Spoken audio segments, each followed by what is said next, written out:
Hey guys, this is Thomas from freewaysocial.com, and in this video I'll show you how to make your Twitter profile private on your mobile device. If you would like that only your approved followers could see your tweets and content you post on Twitter, then you should switch to private Twitter profile.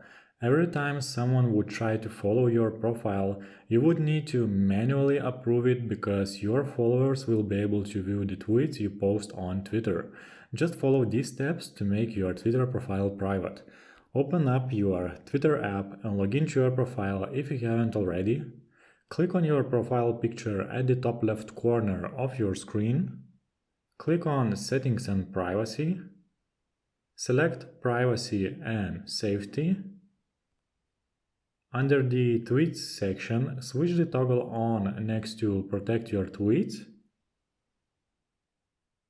Protect Tweets feature basically means that only your current followers and people you approve in the future will be able to see your tweets.